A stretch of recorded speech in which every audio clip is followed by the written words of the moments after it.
All right, settle down, settle down. Welcome into another episode of the Young Dad Podcast. I'm Jay, and joining me today is Kelly, JP. How are you doing, man? I'm doing well, brother. How you doing? I'm doing so good. I'm so happy that we finally get to connect and jump in and talk a little bit. First and foremost, I'm a fan of your show. Welcome to Fatherhood Podcast. I It's appreciate it. a, it's such a different fatherhood podcast because it's literally the journey from the beginning. Mm-hmm. And that's one of my favorite things about it. And it's just like from the perspective, like from day one, pretty much, of just what you're going through on a regular basis, challenges you're having, what you're seeing. And it's just such a cool record for you to have, like for your kids and for your babies as they grow up Yeah, and as they man. get older and they hear it later. Yeah, that was the point.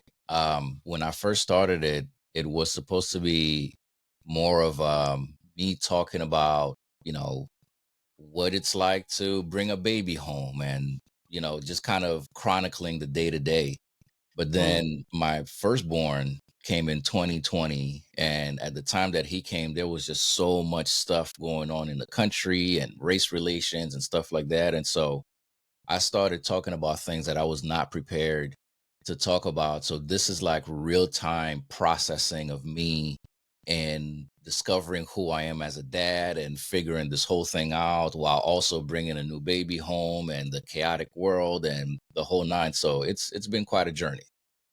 Yeah, and what a time to do all that. And for the listeners that aren't on YouTube or just listening to this audio only, Kelly, it's if they can't put those dots together, they're pretty obvious. But you are a very handsome African American gentleman. Well, thank you. Uh, and if the listeners didn't know about me, I'm also biracial as well. So uh, if you didn't know, now you know. Yeah, But now you also know why that whole race part was mentioned for some context there. I like yeah, to give people context because they're like, well, why are these two dudes just talking about race?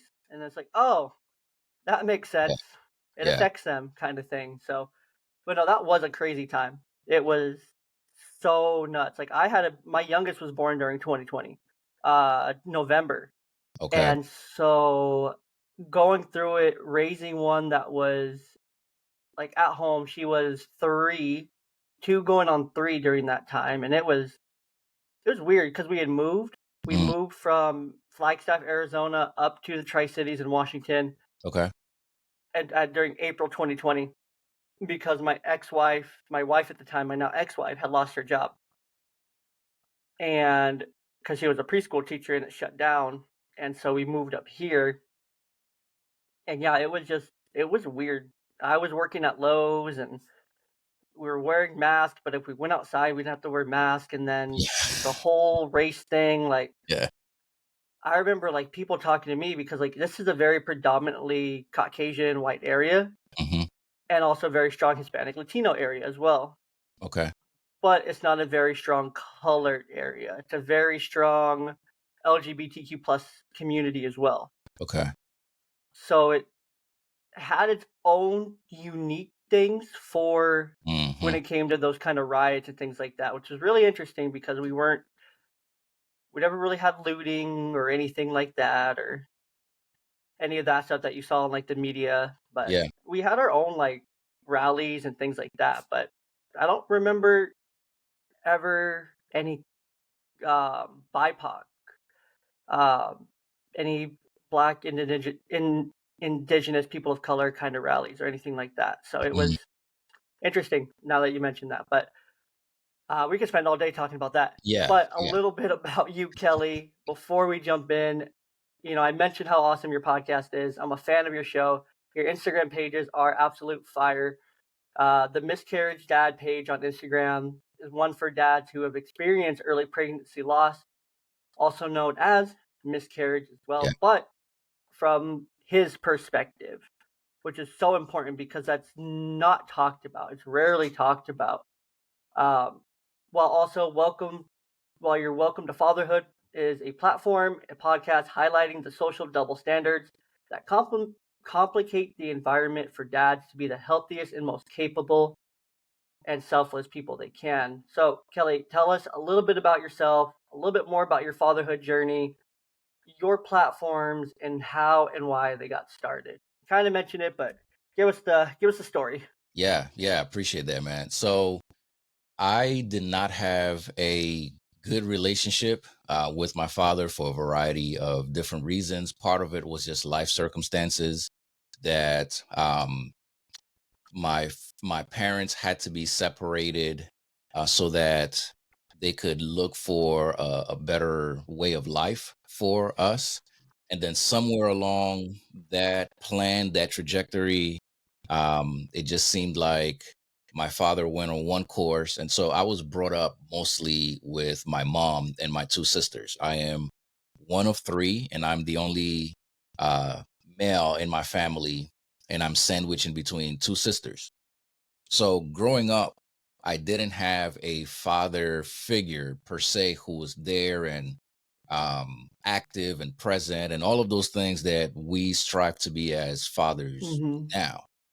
I didn't know that then, but growing up, I've discovered that his absence was creating this sort of like encyclopedic entries in my mind as to what I wanted to be like once I became a father. So I always knew that I wanted to be a dad from a very young age. And whatever that was going to look like, I was going to make it different than what my experiences were growing up without a dad. So when when I became a father, when my wife was pregnant the first time, our first two pregnancies ended in miscarriage. So I'm kind of intertwining the story here, because not intertwining. I'm kind of sharing the story that way because both platforms come out of the one single story, which is right my story. Hmm. So our first 100%. two pregnancies ended in miscarriage, um, and the third one was our first living child who was born in 2020, like I said at the top. So once I was at that phase of welcoming a living child, it was incredible. I was jaded because of the two prior experiences, but I wanted to produce something like a manual for my son, given that the one thing that I kept hearing over and over again is that there is no manual to parenting.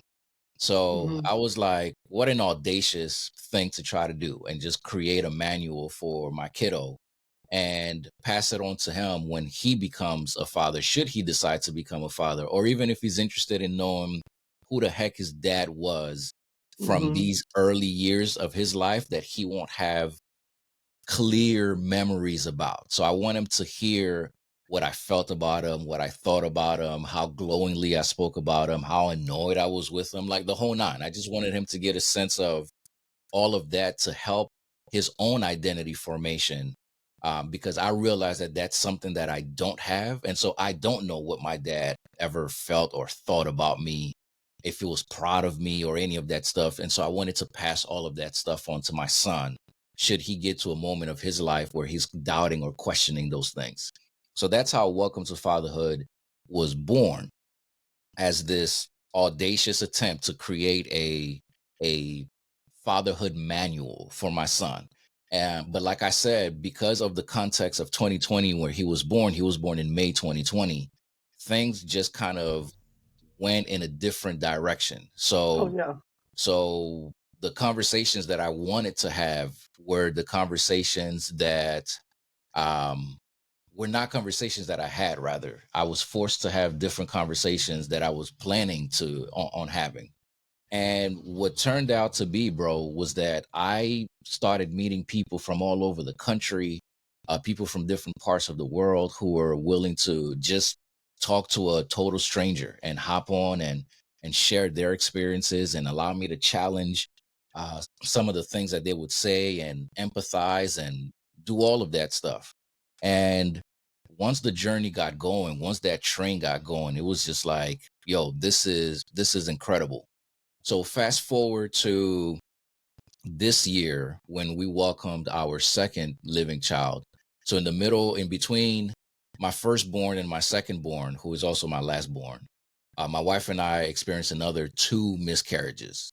So now my focus is more on the Miscarriage Dads platform, which is this platform for men and fathers to openly talk about our experience of early pregnancy loss as a way to break the stigma around pregnancy altogether, and to also normalize the fact that men and fathers do have an experience of early pregnancy loss, even if we're not the ones who are physically carrying the baby. Hmm. And a lot of my experience is what my latter experience, and also the former one, is what just pushed me in this direction.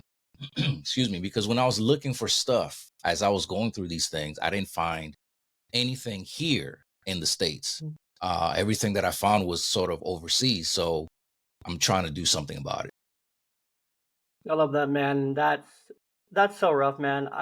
My heart goes out to you and to your wife, and 4 miscarriages in the span of 4 years, 5 years. Yeah, in the span of 5 years. Span of 5 years, man. It's not easy. It's not easy for anyone. Yeah, and the crazy thing Um, is I've come across people who have had way more in a much shorter span. So you can imagine just like, what that does to both uh parents, but also to the yeah, individual person, right? The implications of yeah, that to the woman, the implications of yeah. that to the man. So yeah, man. Because I can't imagine like finding out you're pregnant 4 out of 6 times and only two of them carrying. And even for me, just like the first thing I think of for that is like, how do you how do you keep trying? Like, obviously, once you get to your first one, it's a little bit more relieving. Like, okay, we got here, we kept trying, we pushed through, we persevered, we got it, we got the first one. But even after the second, two more to get to your second living, like, how did you guys just keep trying and keep pushing through that? Because that must have just been so just mentally grueling. 100%, dude. And those are the type of You got to as start your engine, I guess. yeah. I didn't time that with my neighbor, so That's all good. but yeah, hold on. I know he's gonna drive away pretty soon. You're good. And I'll just talk then to Philip, but Yeah. I can only imagine. I have been very fortunate and blessed that both of mine have been start to finish. I guess would be the best way I can think of it. Not to be insensitive towards you or anything, but it's crazy because I don't think that if I had one and then two miscarriages that I would even want to keep trying Mhm. personally. It's like, cool, I have the one, I'll just focus here kind of thing. So Listen, all just of that is valid because that's where I ended up in that place also. After the first one was different from all the other ones because of expectations that were set and that I allowed to set. And you can hear more about that story on the pod. I'm also releasing, if you don't mind me saying this, I'm also releasing 100%. a podcast Monday, October 2nd on it's called the Miscarriage Dads podcast with a buddy Okay. of mine that I went to school with, and it was in launching the Miscarriage Dad platform that I ended up finding out that my close friend himself had experienced a miscarriage with his wife. So he opened up to me, I opened up to him, Nice. and he was just like, "Hey, let's do this thing. I I am love on that. board in whatever way you need." And so he's my co-host on this project. But I love that. I think it's so hard. Like, you guys are close friends, you said, and it wasn't till recently that he was able to open up. Like, good on him. Like, that's amazing that he was yeah, able to open up. He was able to talk. He was able to come to you for support and get on board, share his story, share his perspective. Like, that's amazing. Like, I applaud both of you for it because it's so hard to do. yeah, Uh, but just on top of that, like, you guys are close friends. Like, and you've known him and talked to him countless times probably before he actually told you. And, that's part of the problem here. That's part of the stigma around it is that we 100%. we think about it for the women, like, because yes, obviously very closely associated. We think about the mental toll miscarriage is going to take on a woman Mm-hmm. because they're physically growing a baby, then all of a sudden it's gone, Mm-hmm. but their body still is filled with those hormones and Mm-hmm. changes and whatnot. Then their body has to transition, and they have to. If people don't know, it depends on the stage of the miscarriage, but sometimes they have to birth that unliving child. They still have Yeah. to go through birth and or some kind of way to get the child out, Yeah. Yeah. which is really grueling to still give birth, but not to a child that you get to hold or whatnot. I've Yeah. seen I've seen it before where they do let the mom like hold the baby still just to, grieve it and to experience it, to hold it, to make sure that, to let go and to have that moment of birth and whatnot and things like that. But it's when I see that in my mind, I literally see a pitch black room. It's like kind of gray, Mm. like in the movies and whatnot, where it's just like the gray screen, black and white. It's just dark. There's some ominous times cheerful music playing because it's just dark. It's sad. It's like a Mm. funeral, but it's also a birth at the same time. It's I can't fathom going through that for myself. So for Yeah, you, man. how did you go through it two times, have one, two times, have your last child? Because obviously, you know, it sounds like that was the plan. Get to the second, keep trying for the second, and then we're not going to keep going through this kind of thing. If that's what it sounds like, I'm making an assumption, but Yeah, no, uh, that's a safe assumption. So after after we got our first living child, I was done. I was good. Like we have a living child. I am straight. Like we don't need anything else. The joke with my wife is that when we were dating, because I'm one of three, I was like, hey, I want three kiddos because I'm one of three. I have a strong relationship with my sisters. Like I want to live that as a parent to see my kids have a strong relationship. But we need a triad. Like we need them, all three of them. And then for context, I work at a pediatric hospital here in Philly where I live. okay. And once I started working there and I started seeing some of the things that I started seeing, I came back to my then girlfriend slash fiance and I was like, hey, two kids is two kids are all we need. Just that's that's I'm it. good. I'm Yeah, I'm good. good. I think two is a good number. And Hmm. then all of our trying and the two miscarriages that we had, and then when we finally had our firstborn and raising him and going through the whole shock of what it means to bring a brand new baby home and the sleepless nights and the energy that it requires, both mental and Yeah. physical and emotional, I was like, you know what? I think one I is think one's perfect. good. Yeah, this One is is good. great. This is so good. This is So so good. one, that's it, fam. Like we good. We don't need anything else. So I was dead set on one. My wife, on the other hand, because of the age gap between her and my brother-in-law, she lived a good decade of her life as a single child, and that Mm, experience has really marked her. And so she feels strongly about not having just one child because she didn't want our kid to be a single child. yeah, And definitely. so so then we started, we started wrestling with the thought of, I mean, we've had two miscarriages, thank God we have this living child. What's to say that we're not going to experience another one again? Like, what's to say that we're going to have another living child, which is another wrinkle in this whole thing? Because just because you have one living Hmm. healthy kid doesn't mean that your next one is going to be a Yeah, it healthy doesn't kid. guarantee it. Isn't like just statistically speaking, aren't the chances a little bit better for couples who have had a couple miscarriages? Once they do have a living child, their next attempt is a little bit more successful. It's not a lot, but I've heard that Honestly, somewhere, but I don't know, bro, because that was okay. certainly not the case for us, Yeah. right? Because we had the living child, and then we went on to experience another two devastating miscarriages.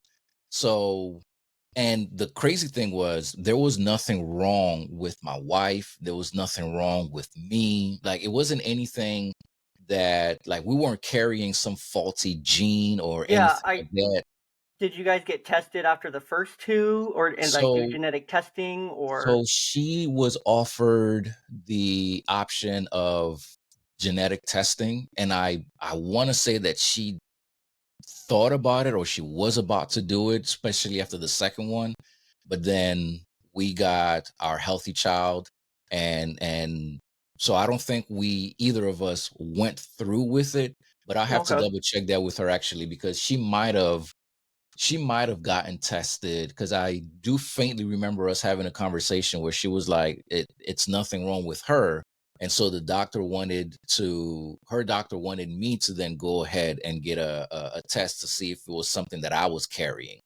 But Mhm. as far as we know, it was nothing that was or that is wrong with us genetically, Yeah. that Did you caused guys these things. did you guys end up calling, like, both your moms and talking to them about it, like, asking, like, more questions at Okay, all, or I'm glad you asked that question, because that's so just where here, my mind goes. That's I'm just like, yeah, I no, wonder, like, what was the family conversation like, I guess? Like, talking yeah, to your moms, talking to your parents, because like, I'm sure, like, just the excitement of the first pregnancy, you call and they're like, "Oh my god, we're pregnant," kinda thing, because 'cause you're just thinking that first time. yeah, You're a little naive, you're young, you're naive, um, and you're just like, "I'm so excited." yeah, And then yep. it So kinda so makes my here heart cold. here's here is our experience. 'Kay. Because of the overall stigma surrounding miscarriage, it it's you've actually helped me just put this piece of the puzzle together in my mind in real time. So I appreciate you asking that question. It appears to me, it's become clear to me that my wife had more of a um she's a nurse. Even though Okay, I she think doesn't work with, like, pregnant women and baby, but in her training, she had gotten some exposure to the complications of mhm, pregnancy. So in her mind, going into our pregnancies, all of them, she made it very clear that she didn't want me to say anything about her being pregnant in any way, shape, or form.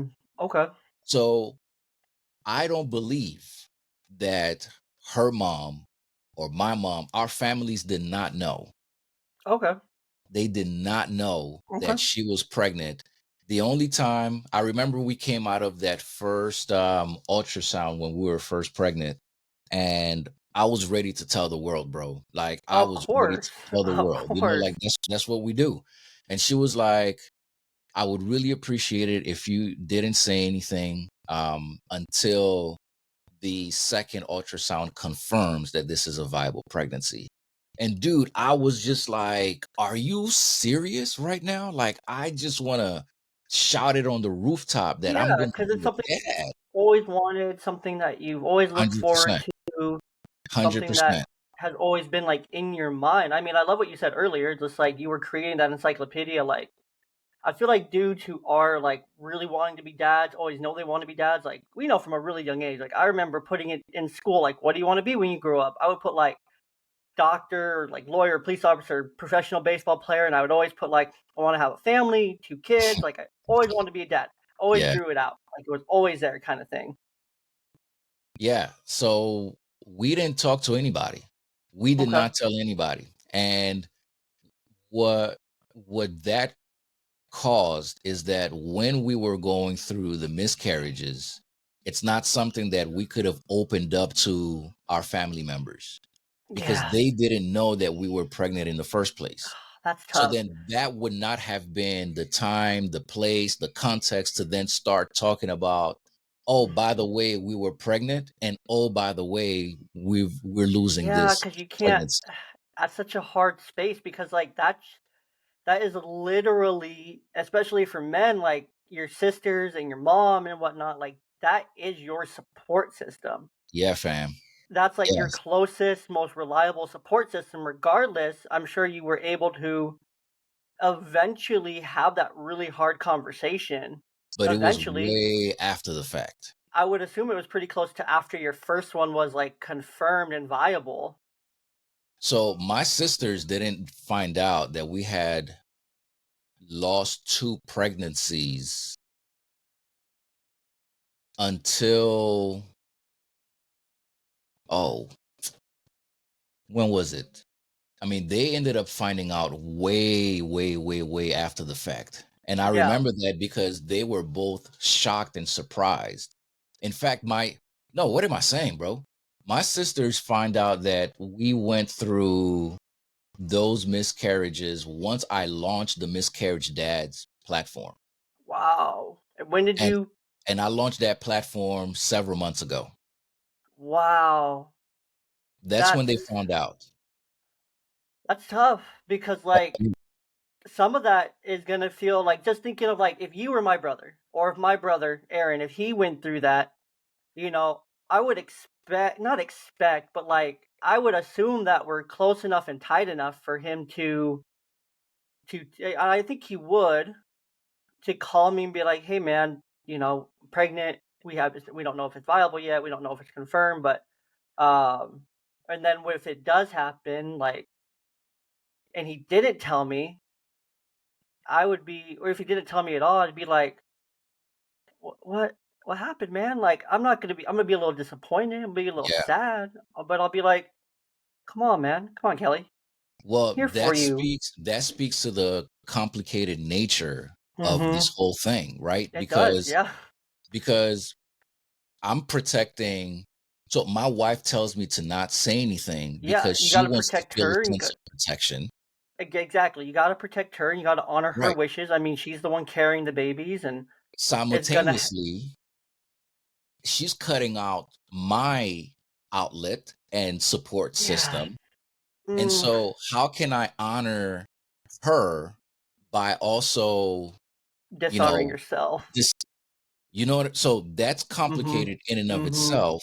Yeah. So then once the miscarriages happen and that's that, now I have to, like I said earlier, backtrack and kind of, hey, Jay, so my wife and I were pregnant.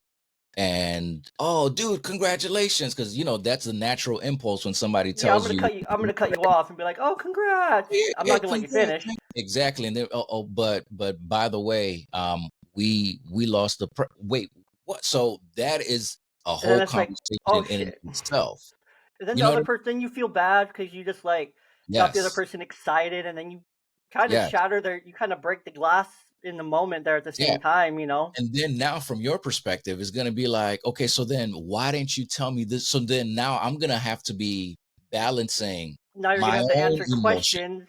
You're gonna have to Right, answer questions and right, be put on the spot kind of thing instead of just right. get the support that So then now I'm just ultimately, juggling. Now I'm just juggling like my own yeah, I emotions, see that, yeah. your own thing, my wife's thing, and the family thing, and Mhm.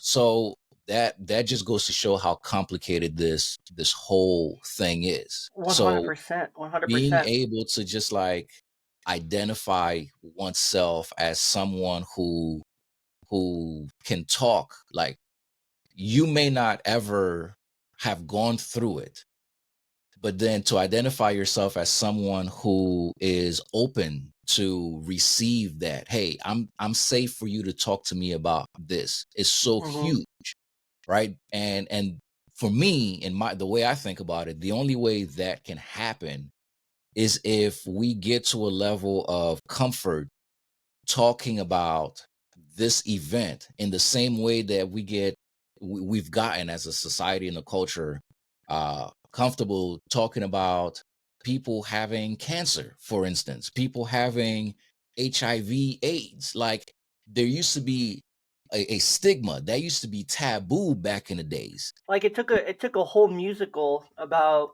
HIV/AIDS. It took Rent the musical To kind of normalize it to in a way. normalize it. It took Magic Johnson It took having Magic it. Johnson. Yeah, bro. Yeah. Like those are the two things when you talk about it publicly. Like what two things may have changed the stigma around that? Everyone thinks of Rent the musical because everyone knows like, oh, it's about all these people who are living in New York poverty, you know, not having access to proper like care and whatnot, and everyone had it kind of thing, support groups, things like that. That's what it's focused on, just living with it. Um, it's a great story beyond just the musical itself is phenomenal. I performed it Yeah. in high school. Okay. Uh, I love it. That's one of my favorite. That's probably a top three musical of all time for me. Anyways, but and then you think of Magic Johnson. Like those are where your mind associates it. But if you do think of like, when's the last celebrity that's come out and talked about early pregnancy loss? When's the last like known athlete that talked about it? Because there's athletes that Yes.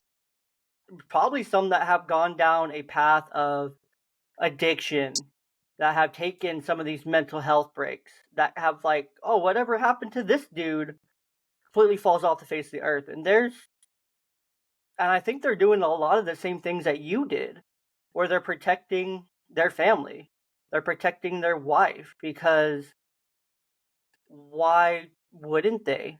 Like, they're so public, they're so big, people are going to poke and prod and pry if they announce it. It's just like recently, Tim Wakefield, his private matter of him having brain cancer got leaked Mm. public. Him and his wife were trying to keep that very quiet, very private. They didn't want anyone to be worried. They didn't want it out there to the world. But guess what? It's Tim Wakefield, one of the best to ever put on a Red Sox uniform and pitch in the game of baseball. Like goes out there and he's been filled with sympathy and love and Yeah. support since, but still like they didn't want that. They wanted it Yeah. to just be quiet and just have well wishes towards them. So I would imagine that's the same thing. But like I can't think of one athlete who has publicly stated that they've I gone think or dealt with I early think pregnancy over the loss. I think over the past several years, as you hear my son in the background You just could. losing his mind. That's okay. That's the second born, Eden. He has a set of lungs, yo. Like my man, he could probably, if you put him in a glass room, he'll probably shatter all the glass with his voice. That's how high pitch it is. But I think over the past several years, there's been some celebrities who have begun to open up about having a miscarriage or losing a child, either through stillbirth or neonatal birth, Mm-hmm. or losing a pregnancy before the 20 weeks, which is the technical definition of miscarriage. And it's starting to push the needle in what I consider to be the right direction. But it's still one of those things that, and to just put it out there, I'm not saying that, people have to get comfortable talking about it like you and I are having this casual conversation now, because there's nothing comfortable or casual about going through that experience. What No. hasn't happened yet is a level of acceptance, social acceptance for something that occurs so frequently, right? Because the basic statistics is that 1 out of 4 pregnancies end in miscarriage. Mm-hmm. So this is something that happens It's very quite common. common. Very common. It Very happens quite often. common. But then the fact that folks don't talk about it, and that socially we are not at a place where it's acceptable to talk about, that means that when Kelly had a miscarriage, Kelly had to go back to work, and Kelly had to pretend in a pediatric setting that Kelly didn't just come from the clinic with his wife, and Kelly is carrying the words, "This is not a viable pregnancy." Kelly has to go back to work pretending that he doesn't have to accompany his wife to the clinic to get a DNC, so that this the tissues can be removed from his wife's body. Kelly has to go to work, and Kelly has to be a functioning member of society, not just in its workspace, but if Kelly goes to church, or if Kelly has a group of friends, or if Kelly has, other Kelly goes to the supermarket. Kelly goes to the gas station. I have to carry my life as if this thing did not happen. This loss didn't happen. And that's not okay. Right? Yeah. Like that is Hmm. just not okay, because we talk about mental health. We talk about all these other things that impact the way that you and I function as not just men and fathers, but just people living in society. And to have such a strong aura of silence and taboo around this event is preposterous. It is really offensive. It's disgusting, to be quite honest with you. Yeah. No, it's hard because it's just the expectation, the societal expectation for men in general when they experience anything really is, well, go on about your day. And that's part of that double standard, right? Hmm. Because Women, here's the they'll be one. supported and Yeah, um they'll be talked through it and things yeah, like that. And just on a side note, I looked it up here to see yeah. kind of some celebrities who have done it, who have experienced early pregnancy loss. Beyonce experienced one with Jay-Z. Mhm, mhm, Um, back in 2013. mhm. Carrie Underwood's experienced in 2017. Let's see. John Legend, Christy Teigen experienced one in Yes, that was a 2020. recent one. Yeah, that was a recent one. Yeah, I remember that Hmm. one. Christina Perry in 2020. Uh, they did get pregnant later. And then Megan, Prince Harry's Megan, Okay. um, in 2019, 2020. So, right, all of them very similar timeline, but you don't see any of these public. Michelle Obama um, had one before their two daughters, and both their daughters were IVF treatments. Oh wow, I didn't I know didn't that. know that, but Yeah, she probably wrote about that in her book. yeah. So that's just crazy. Just like some of these, like you mentioned, any of those names in the breath, everyone's. That's why I wanted to pick those ones out because most people are going to know those ones. But Gwyneth Paltrow, just some names, but uh, where's the ongoing conversation? Like you talked about it once 3 years ago. I bet it's Yeah, still affecting you. I bet it still weighs on your mind. So for you, like, how do you carry that, especially with your two kids? Like knowing that there were possibly four more. Um, of course, I don't know timelines in between and everything. If that would have been possible to have all four, um, but how do you carry that? Is there just extra gratitude toward the two that are alive and well and healthy and screaming their heads off and have a great set of lungs, or yeah, is there negative feelings at all, or how do you hold the feelings of the four mixed with the two?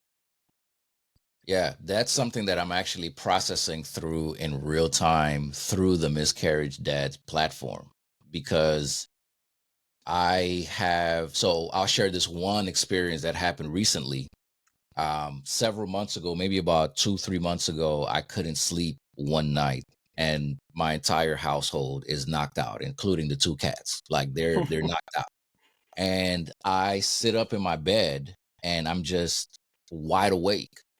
I, I'm just wide awake, and I had not been thinking about anything regarding what we've been talking about, at least consciously. I believe subconsciously my mind is always churning on something. And at like 3 o'clock in the morning, bro, the thought just occurred to me. The third miscarriage that we had, my wife and I had, when we had gotten to the point of discovering what the sex of the baby would be. And I always wanted to be when my wife was pregnant the first time, we had a wager that the baby was going to be a girl, and she had the wager that it was going to be a boy. I always wanted to be a girl dad. So that third miscarriage, we did find out when the results came back after the fact that that was going to be my baby girl. So at 3 o'clock in the morning, that thought just washed over me and overcame me. And I'm sitting in bed next to my wife, who is passed out. And I'm thinking to myself, oh my God, I'm never going to be a girl dad. Like, I'm never going to have a daughter.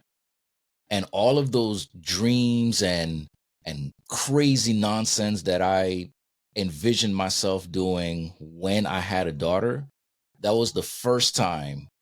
And this was, like I said, several months ago. And this miscarriage happened maybe 2 years ago. So that was the first time in 2 years that I started to grieve the loss of not just this baby, but the loss of a reality that I had started to construct in my mind. And that's where the experience of the dad not being acknowledged makes the most impact, because the woman is unquestionably the patient when we walk into a healthcare setting. She is unquestionably the patient. In that moment of losing a pregnancy, whether it be a neonatal birth, whether it be a stillbirth, in any way, in any of the iterations of losing a baby, in that moment, in that setting, and even outside of that setting, the woman deserves 1000% of the attention and support and resources that are given to her, and some.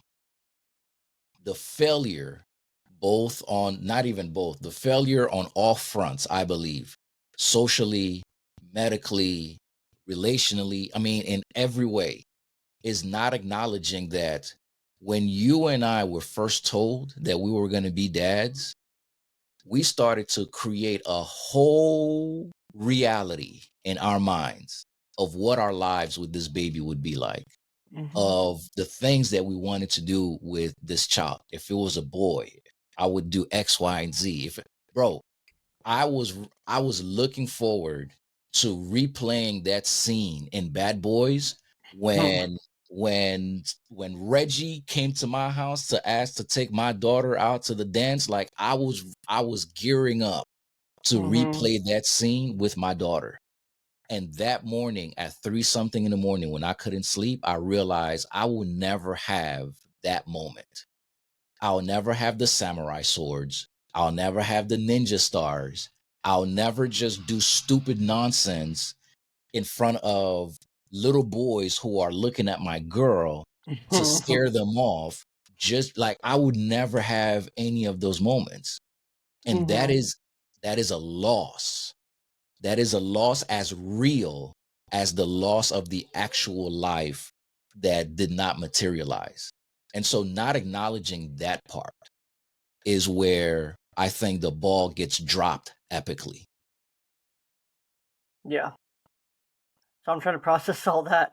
It's real, man. It's real. I mean, I'm very blessed. I have two little girls, and being a girl dad is phenomenal.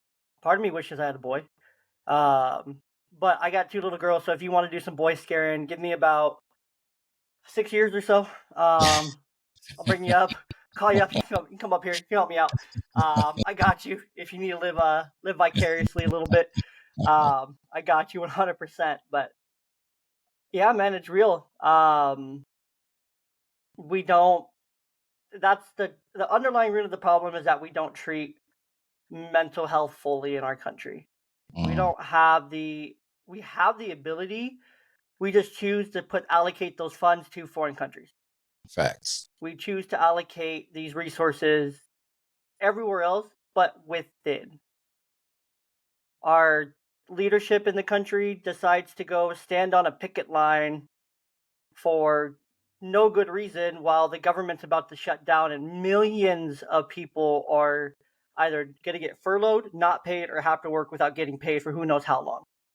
But our president rather go and stand on a picket line and support than try to make sure that these guys who he's supposed to be making sure do their job in Washington get the budget done so it doesn't affect millions of workers. Biden could be in his office still facilitating all these people, and then he could be making calls over to this. He could be calling, FaceTiming, setting up a Zoom meeting, whatever, with this union leader to talk to him.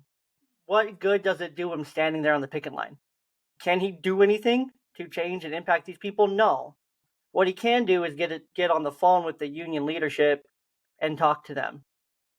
What he can do is take away the tax breaks and the focus on electric cars for a bit, because that's the only thing that's subsidized, and subsidize the rest of it so that these people can go back to work because it takes less people to build an electric car, or we could stop putting all this money into a proxy war and bring some of that money back into our schools, our mental health, our behavioral health, and all these other places that desperately need it. Yet, instead of treating these people, we treat these other countries to war because we love war and war fuels us.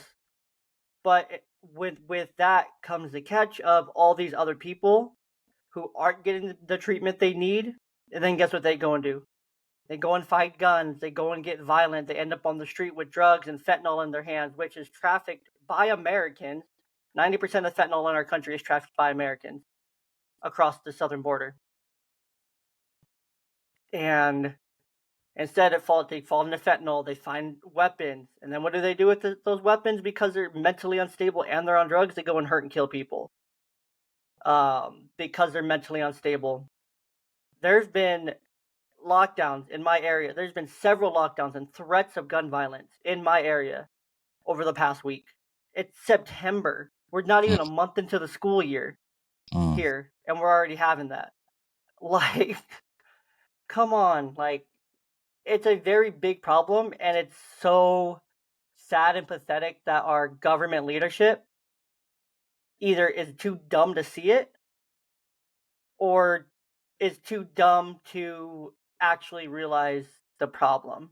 Either way, it's a blatant show of idiocracy, mediocrity, and just sad, because there's real people who need the treatment. There's mental health treatment that needs to be seen for men in this scenario that we're talking, not scenario, this real life situation, that need the help. Imagine if you were a veteran and then you came back from deployment, you and your wife go through this. Not only do you now have to carry your own PTSD from your deployment, from the military, PTSD not being treated, and all these emotions that come with a miscarriage.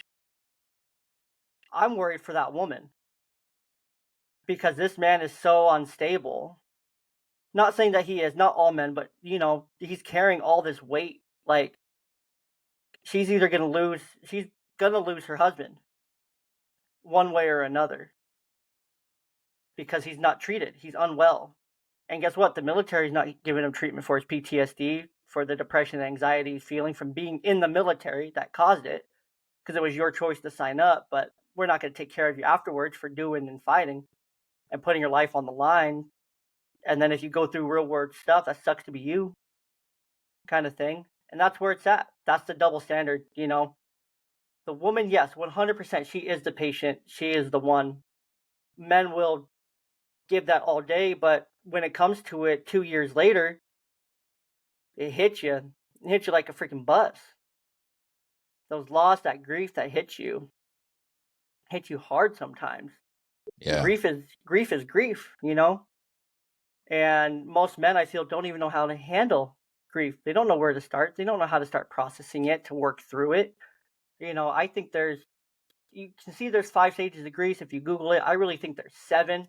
I wrote about it before. I've talked about it on the podcast, but I think there's 7 to it that are really important to go through. But it's sad. It's really sad, and it's really hard because we have the money, we have the funds. They're just going to everywhere else. Going south, they're going north, they're going east, they're going west, going everywhere but here, where they need to be. They're helping all these other people while people in our country are suffering. I had a coworker yesterday say that she can't even afford to eat. And we get paid today. That's tough. most of my coworkers are all pissed off because we just got new insurance, but it's a bundle for health, vision, dental. So you can't just get dental. You have to get medical. It's unrealistic. It's fucked up. Um, it's frustrating, but um, yeah, I'll get off my soapbox now. Thanks for coming to my TED talk. But Yeah, I'm glad you got that off your chest. yeah, but it sucks. It sucks because that's like what it is. It's not treated. Not treated. Like when is enough enough? Like how many men have to die by suicide by their own accord before we actually call it an epidemic? It's a 4-to-1 ratio now. Does it need to be 10-to-1? 20-to-1? Does it need to be like a European third world country where it's hundreds to one? Mm, Like when's enough enough? You know, not all men are going to be able to, like you, be able to process it, be able to work through it, be able to grieve it, be able to work through it, and be able to handle it. Men are going to turn to other places. They're going to turn to addictive substances. They're going to turn to violence toward themselves because it's going to be internalized. It's going to become anger. It's going to become hurt. It's going to become a pain that they can't bear anymore, and they just want to be done with it. Like when is enough enough? When do we start treating both people? Yes, you have to treat the woman medically and mentally. But what about this guy over here? What about Kelly? You know, when does Kelly get a turn to say, "Hey, you know, this is my fourth one. Like, look, I this is my first one. I can't. This is hard. I don't know how to handle this.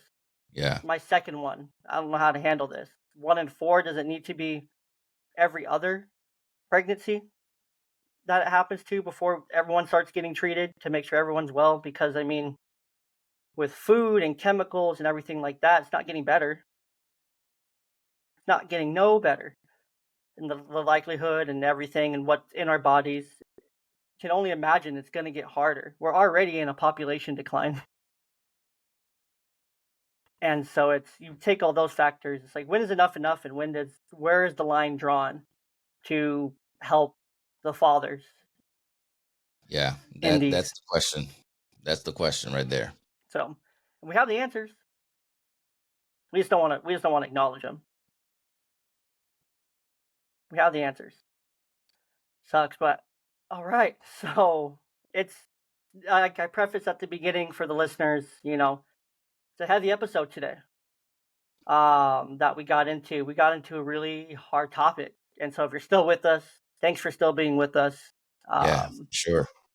you know, if you're crying, it's okay. I got some dust in the air in my office in my room here, so um you know, but anyways, let's get into the YDP3 to close us out here, unless there's anything else you want to add before we get into the YDP3. No, no, man. I really appreciate the space and the conversation. 100%. Likewise. So the YDP3 here are 3 questions that we ask every guest to kind of know a little bit more about them, to know where their perspective lies, and just to wrap us up here on a higher note. Because sometimes we do get into some of these raw, authentic conversations. So the first one here, where are you rooted? Where do your roots run? And that can be interpreted where you physically rooted or values, things like that.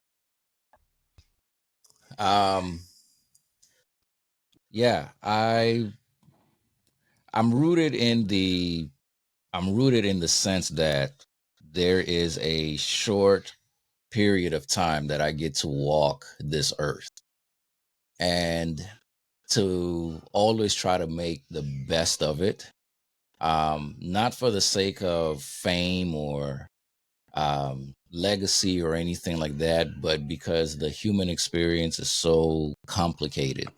Mm-hmm. Um, if I'm able to cut across all the barriers that we as people put up to justify why we're different from each other and get to the heart of experiences that you and I might have, regardless of the things that we perceive as differences, then it makes it a lot easier for me to be a human and it makes it a lot easier for you to remember that you are a human. So that's where I'm rooted. I love that. And then what grounds you? What helps you come back when you are sitting up? It's a great example here, but when you are sitting up at bed at 3 in the morning, how do you ground yourself? How do you bring yourself back to everything that's within your four walls? The little crying voices in the background there, that's my hub. I am blessed to have an amazing life partner in my wife, who makes doing life so easy, even in the most difficult of situations. I'm blessed to have two boys who keep me on my toes and get on my nerves, and um, the whole gamut of emotions. And I have two cats who are more like dogs than cats. So they also add a flavor of nuance, much needed nuance to my day to day. And this is my haven for as chaotic, for as upside down as everything else often is. I am fortunate that I get to witness them. Like, I am alive at a moment in history, period, where they're alive, and the impact that they make on my life. Like, I always come back to that. I don't take that for granted. You're gonna make me cry some more, dude. Um, but no, I agree. It's so beautiful to have to have your kids, and they are my kids are my hub. I mean, I only have them half the time, but I think about them, talk about them daily, and I'm so beyond grateful for my fiance. My marriage previously was not great, was very very toxic, very everything was a two-way street. I wasn't perfect. I'll admit to that all day long, up and down. I'll admit to Mhm, my faults. Um, is that always the case coming back? Not always. Because that's just kind of how society helps women portray their situations like these. But was it ever perfect? Times it was good. It was good at best. It was good. It's good enough. Lasted for 5 years. Shouldn't have. Um, but I'm so beyond grateful for my current fiance because she makes life so much easier. She's mhm, so supportive. She's so trustworthy. She's so loyal. She's so loving. She's so kind to the girls. She's just everything and more than I could have ever dreamed of having. mm, So I put a ring on that after, and people thought I was crazy for it, but I've known her for about 2 years now.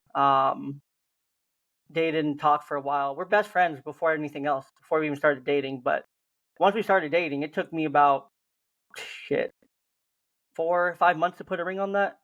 Because I just knew like this is exactly who I want, exactly what I want. I've yeah. wanted this woman for a long time. I've known I wanted her for a long time. There's always something about her, something just magic from when I first. She was my oldest daughter's preschool teacher.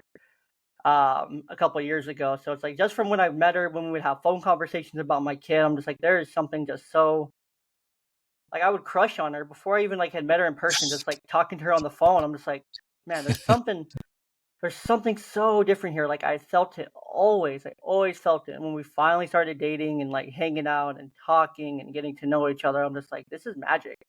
Mm. Like this is it. Like this woman is it. 100%, no When you doubt. know, you know, bro. When you Yeah, know, you know. exactly. But like you said, so grateful for her. It makes life so easy.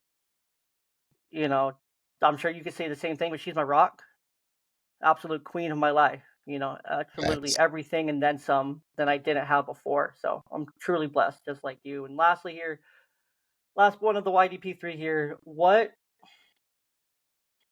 advice? Maybe not advice, but what are you saying to a dad who did go through an early pregnancy loss, a miscarriage, or is just in a dark place in general? I feel like that's going to put most men in a dark place regardless. But um, what are you saying to him? He comes to you like, "Yo, Kelly, I can't get out of this. I'm struggling. I don't know what to do. I don't know where to start. I don't know what to do. I don't know how to get out of this hole. What are you saying to him to help him, or to comfort him, or to empathize with him? Yeah. I don't think that I could say anything that would I don't think that I could say anything that would help him make sense of the dark hole that he's in. Because there's no rational explanation or even irrational explanation for why his hopes and dreams and aspirations and desire for this life suddenly were dashed to pieces. I actually think that if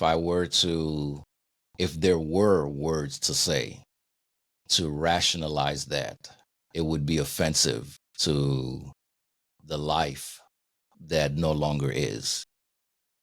I would simply acknowledge that what he is feeling is more than valid. It is true. It is his experience because it's also my experience.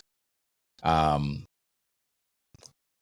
I would encourage that dad to speak with someone, myself included, to speak with someone professionally in order to work through the darkness that he finds himself in.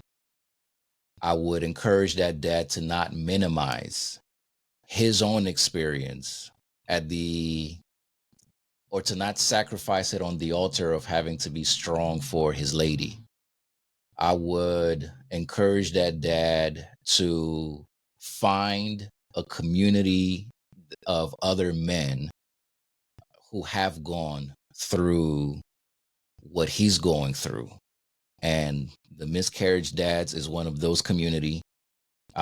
There are many other communities on Facebook. There are all these Facebook groups of fathers who have gone through the experience of miscarriage and plug in, not necessarily for the sake of commiserating, although if that's what he needs at that moment, then so be it. Hmm. Um, the world feels a lot more tolerable when you come across somebody else who has walked a mile in your shoes Yeah. and you realize that you're not the only one.